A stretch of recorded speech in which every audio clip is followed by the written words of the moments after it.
ndichinzi ndikuenda kuMariba police station officially ndaadmita kuti kana paine zvandakanganisa zviri kunze kwemutemo they were supposed kuti vadedese kumapurisa but chandairoverwa shoko ravainyaya yekutaura ndedekuti maudzwa kunzi ichiise machiya pesenzi naChamisa ari kutaura kuti kudii munofunga kuti munobvisa munangagwa munofunga munobvisa ED manje toda kuzviona iwewe pako papera tiri kunokura kana Chamisa achizotonga achakutonga asiwa unenge wamugwa ndakavapindura ndikati guys you can do whatever you want kana muda kundura ichitongondiura ipapa vakabva vapedzera kundirova vapedzera kundirova kudaro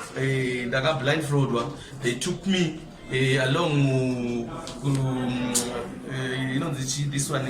Stephen Magolis pasango Stephen Magolis paya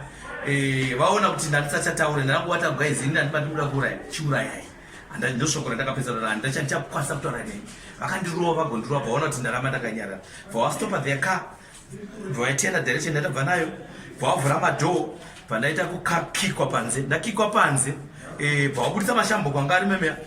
uye anga akabata futi angandirova futi vaisa futi pasidi pavatanga kundirova saka what saved me I could not be alive right now. What saved me ndezvekuti ndakadaiwo as you can see ukuru wangu ndakadaiwo vandaita semunhu ndafa